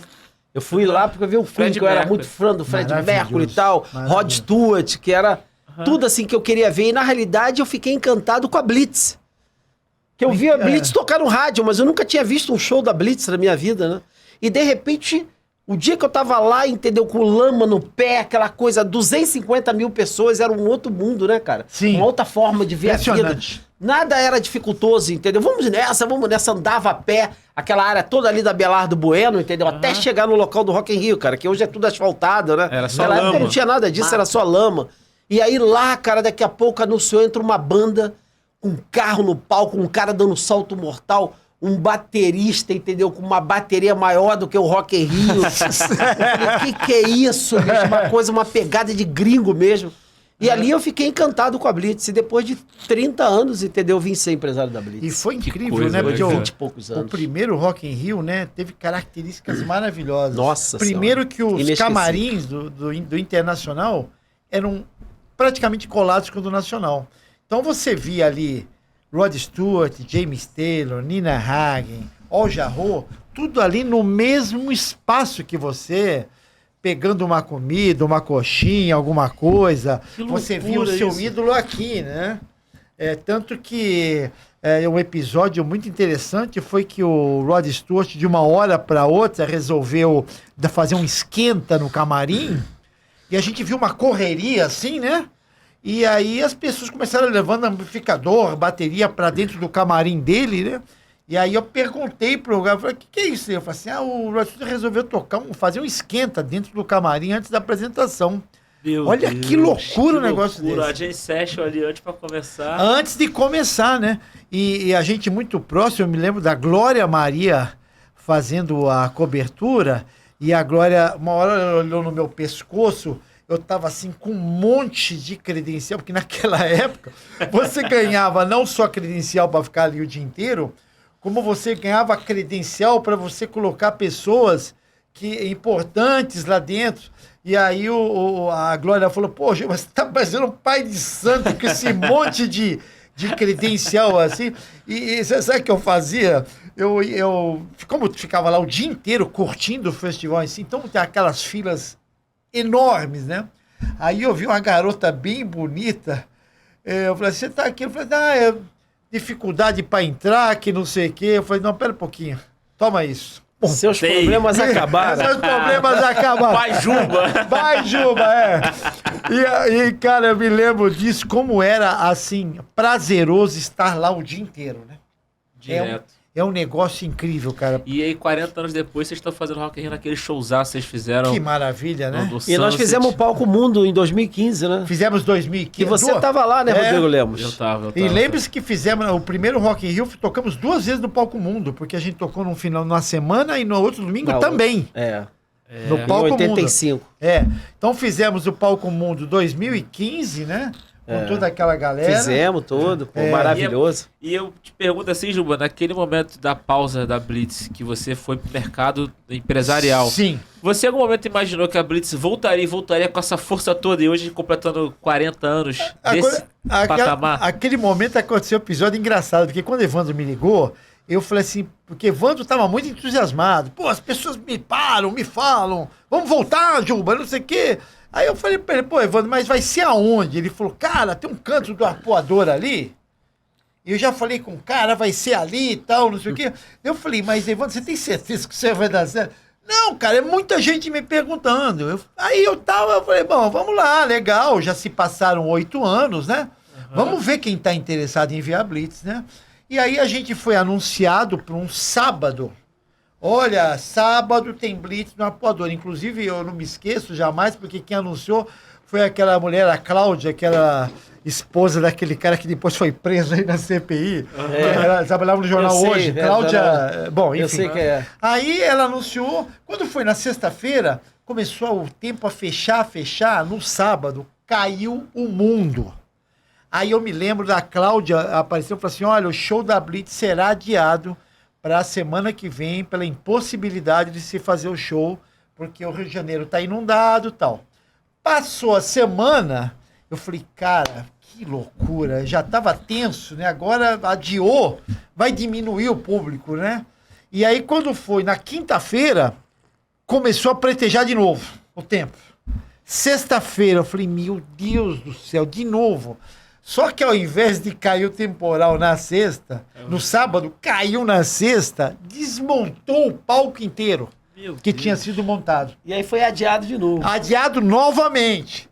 Na terceira semana, O universo não queria que vocês voltassem. Lutando, vão ter coragem de voltar? Eu imaginei isso. Falei, cara, eles não querem que a gente volte.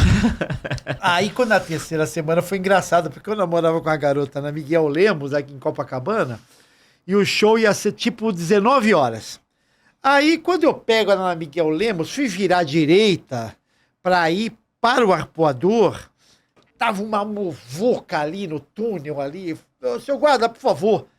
Pô, aconteceu alguma coisa no túnel? Eu falei, pô, cara, tá tendo um negócio lá no arpoador, cara, tá lotado um show acho que é da banda Blitz. Eu falei, meu Deus do céu, será? O terceiro sábado.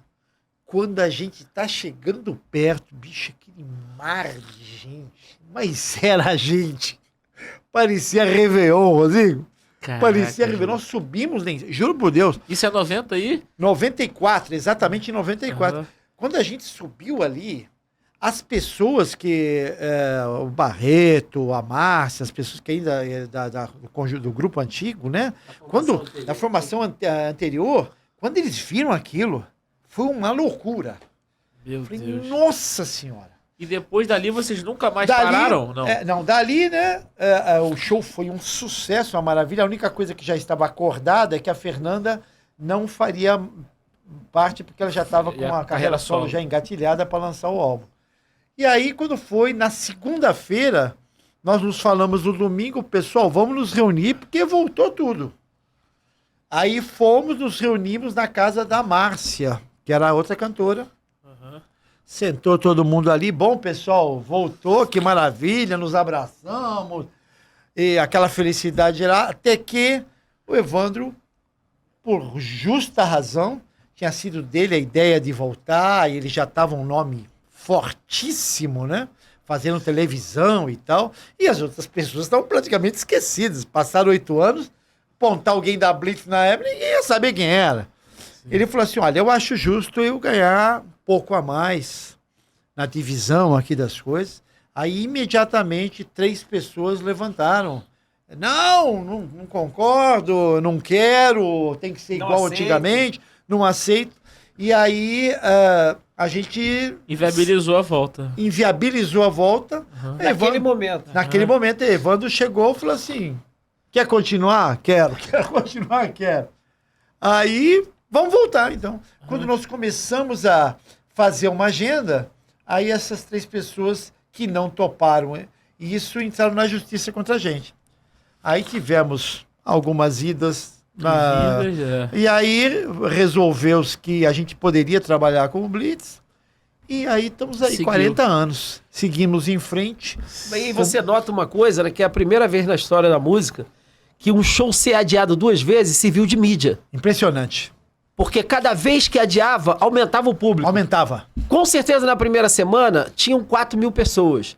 Quando adiou de novo, eram 10. Quando aconteceu, tinham 30 mil. Impressionante. Caraca, então, impressionante isso, verdade. O Globo, eu tenho uma fotografia aqui, que depois você pode colocar aí. A Polícia Militar calculou em 35 mil. É isso aí. Meu Deus. A Polícia Militar. Por quê? Porque criou uma expectativa, né? É. Cada hora que adiava, criava uma expectativa maior. Sim, sem dúvida. Apesar que ninguém tava com o ingresso na mão, mas todo mundo falava, mas dessa vez eu vou. Agora vai. Isso foi criando um burburinho na cidade do Rio de Janeiro, foi crescendo e aí, E você vê que a chuva, ela também é um negócio que marca também, né? Porque quando vocês fizeram a apoteose lá atrás, você falou que choveu. A Praça da Apoteose foi. Na volta de vocês, 3 vezes, 2 choveu. Com a vantagem da Praça da Apoteose é que a venda de ingressos antecipados foi muito forte. Já tinha esgotado, então, quando choveu no sábado, já não derrubava o show. E o último Rock in Rio, agora também de 40 anos, também caiu uma chuvinha. Exatamente. A chuva vem meio que pra coroar sempre a Blitz. Mas não foi igual a Apoteose, porque a Apoteose choveu de verdade no sábado, quando a gente fez o especial da banda. Você pode notar no especial a quantidade de chuva que estava caindo. Muito, né? Mas a venda antecipada de ingressos foi muito forte. Sim. E o show continuou. O Lacei e o Legend tinham razão. A gente tinha força para fazer a Praça da Apoteose. Que eu falei para o Zé Ovílio que a primeira ideia era num espaço para 4 mil. Ou Canecão, ou algum lugar da Lagoa. Ué, Quando eles vieram com aquele negócio de apoteose 45 mil, aí eu, opa, pera um pouquinho. Calma aí. Calma aí. É muita ganância. É muita e olha, foi. Aliás, E foi um arregaço, né? foi um arregaço. Foi um arregaço. Aliás, propiciou depois, no embalo desse sucesso do show da Blitz com o especial da Globo, fazer o Rock Orquestra com Isaac Karabichevski, Blitz e Barão Vermelho. Porque aí, um mês depois, eles resolveram fazer o Rock Orquestra, Blitz e Barão Vermelho, né? Com o Cazuza. Com o Cazuza. Nossa, o Cazuza. E foi um sucesso. Vocês dois conheceram o Cazuza, Porra, né? eu fiz show, Nossa. fiz show com ele. Não, encontrava com o Cazuza diariamente no Baixo Leblon. Doidaço. Sempre. Mas era uma pessoa maravilhosa, agradabilíssima. É, Júlio. Agradável. Olha, eu tenho boas lembranças do Cazuza por estar ser uma pessoa sempre alegre, agradável e sempre rindo, com cigarro na mão, sempre. E outra pessoa que era também muito agradável, que toda vez encontrava com ele na IEMAI, ali nos corredores, era o Renato Russo. O Renato era muito legal. Também fiz show com o Renato Russo, tá? Com Legião Urbana. Exatamente. O Renato sempre falava, Juba! Porque o Renato via, né, eu entrando naquela época, das gravações da Blitz, sempre entrando com umas mulheres bonitas no estúdio, né? Eu levei a Luma lá. Juba e essa mania de andar com mulheres bonitas, né, cara? Essa síndrome de cabeleireiro, né? E aí o Renato falou, Juba, sempre trazendo as mulheres bonitas aí no estúdio e tal. E aí? Sensacional. Eu falei, como é que é isso aí? Eu falei, Renato, é meu jeitinho.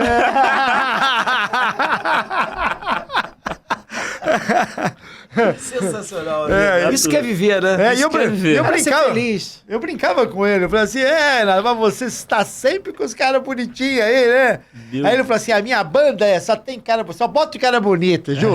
Você não estaria na minha banda. Eu falei, pois é, já percebi isso. Escutou em outra, Você tem muito show também com o Renato. Né, Fiz show com Legião Urbana também. Fiz show com todo mundo na música. O Legião foi um fenômeno na época também, nossa senhora. Ali eu vou te dizer que a IEMAI Odeon foi uma época muito próspera. A ponto de eles avisaram 2 semanas assim que o Rock in Rio já tinha começado, 2 semanas antes, olha, vamos dar uma festa para 2.000 pessoas no Copacabana Palace. E um convitão, me lembra, um convitão desse tamanho. Eu falei, nossa, a IEMAI Odeon tá nadando em dinheiro. 2.000 pessoas com boca livre, né? E eles fizeram, cara. O convidado especial era o Queen. Eu me lembro, eu fiquei conversando com o Brian May, o guitarrista, ali na pérgola da piscina. Isso A festa teve a primeira semana de Rock in Rio. Antes de finalizar na outra semana, foi uma festa numa quinta-feira. Antes de terminar o evento.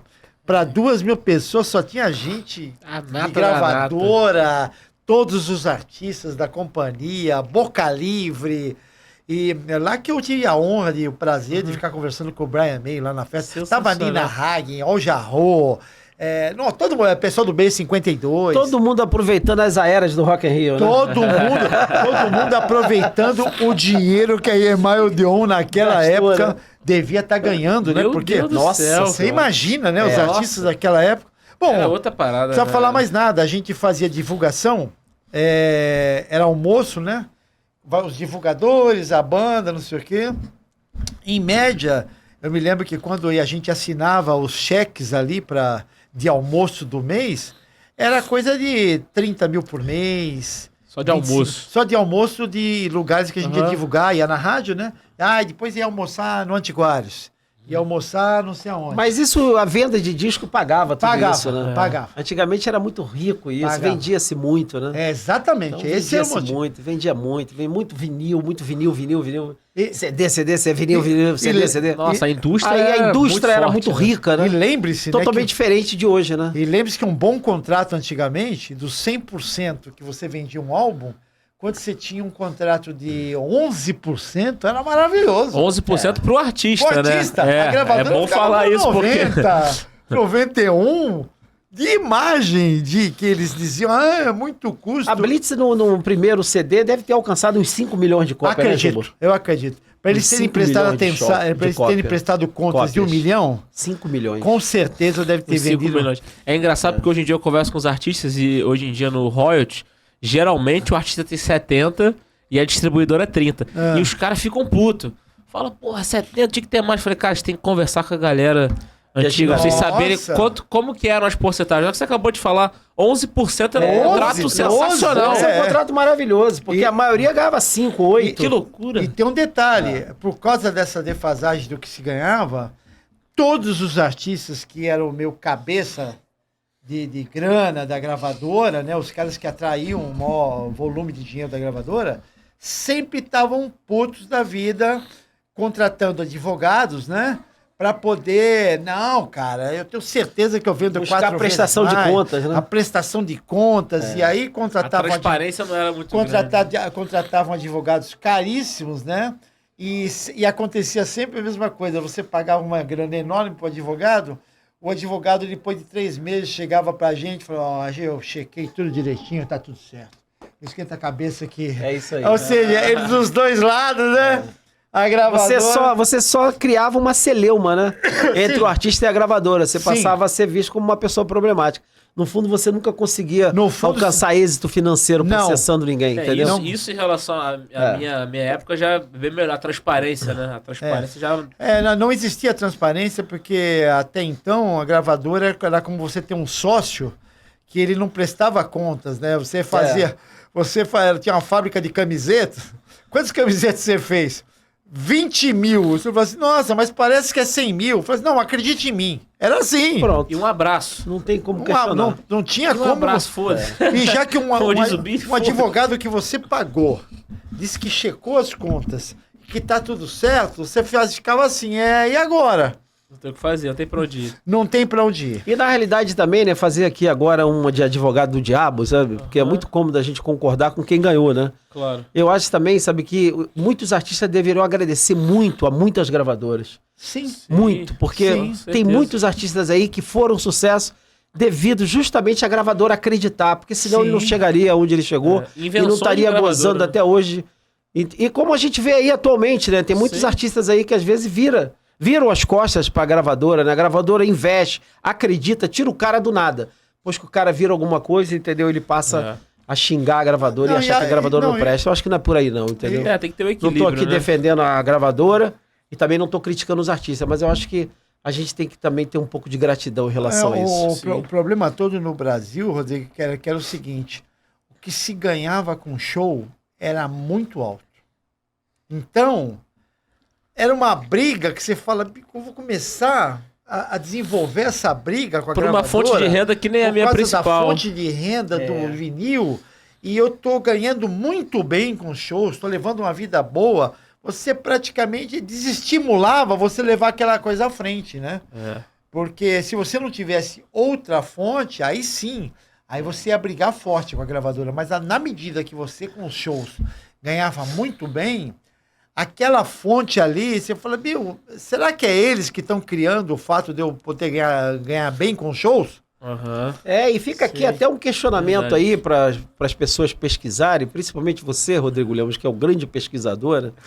Rodrigo, ele é um questionador nato, ele gosta de questionar e buscar explicação para tudo.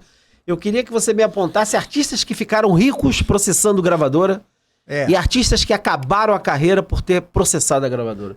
Realmente.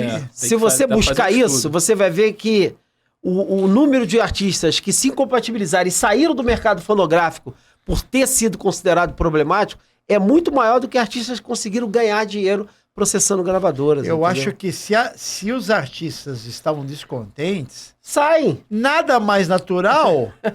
Juntam a meia dúzia e montam a gravadora. Sai fora, que aí vai ter transparência, vai ter tudo, prestação de conta. Não é? Os incomodados. É igual casamento, né, Juba? Casamento, marido e mulher, homem com homem, mulher com mulher, todo tipo de casamento, todo tipo de união. Sim. Se você não tá satisfeito, amigo, separa. Sim. Agora, inventar, de maltratar, de trair, sabe? Sem de dúvida. menosprezar, Sem aí dúvida. já é uma outra coisa, sabe? Uma atitude Sem extremamente dúvida. burra isso, Sem entendeu? dúvida. Tem um direito Amigo, de tá sair infeliz? Separa. Sem Mas não dúvida. agrida, não seja infeliz, entendeu? Separa. É um direito inalienável seu querer ser sozinho e viver bem.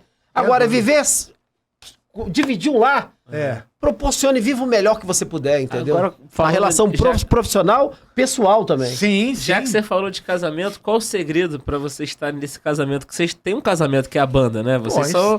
Vocês Olha, estão há anos, vocês O estão há casamento anos do juntos. Juba dura muito mais, né? 40. 40. O segredo é você... o seu pai tem uma frase muito boa, né? Não ficar pensando na árvore, pensar no bosque. Não é uma olha a frase árvore, dele. olha o bosque. Se você levar no pé da letra essa Tudo frase... na ponta da faca, né? Se você levar, né, a ferro e a fogo essa frase, você conta sempre até 10 antes de você ter uma rompante, atitude destemperada, um rompante, e pensar sempre em primeiro lugar no artístico da banda, no que vai favorecer a banda, e não ser egoísta a ponto de, não, eu estou sendo prejudicado aqui, eu estou sendo prejudicado ali, naquela foto outros apareceu assim, apareceu assado. Isso não leva a lugar nenhum. Pensa sempre, cara, no todo, no que vai agregar, no que vai somar. E aí você vai brigar por coisas realmente justas, entendeu? E importante, né? Você tem que dominar o ego e a ganância. Sem dúvida. São duas coisas que destroem relacionamento de empresário-artista. Não tem a menor dúvida. O ego é quando o empresário se acha mais importante ou quer aparecer igual ao artista. Tem muitos empresários aí assim, Nossa, entendeu? No meu gênero, O Juba conhece muito. Muito. E a ganância é quando o empresário acha que ele tem que ganhar em tudo ou em todo show. Não, eu não penso assim, cara. Eu gosto de ganhar dinheiro, mas eu não faço tudo por dinheiro. É, isso aí. Entendeu? Porque você pode notar... Um show que vai prejudicar a Blitz, eu não vou colocar. Exatamente, eu coloquei isso aí num pedaço da entrevista, inclusive, isso aí que você valoriza o lado artístico, né? Você pode notar uma coisa, da turma antiga de empresários, dificilmente eles fidelizaram algum empresário, porque eles sempre pensaram no dinheiro na frente do que o artista. Depois o trabalho do artista. Do que o trabalho do artista. Sempre foi assim. Sempre foi assim, espremer a laranja o mais rápido possível, porque eles tinham uma sensação que a qualquer momento eles iam ser destituídos daquele cargo. Mas se eles mostrassem ao artista o quanto eles eram dedicados à sobrevida do trabalho do artista, essa sensação ia desaparecer. Porque o cara ia dizer, não, esse cara ele luta pela minha sobrevida artística, que ele não está pensando só no dinheiro, né? Porque antigamente, né, Rodrigo, agora com o negócio de computador e tal, dificultou muito as malandragens, né? Dos empresários antigamente. Tinha alguns aí que, meu Deus do céu, né? Lembre-se sempre que a mesma secretária que batia um contrato seu, do empresário com você, era a mesma que batia um contrato diferente com o clube que ele estava vendendo o show.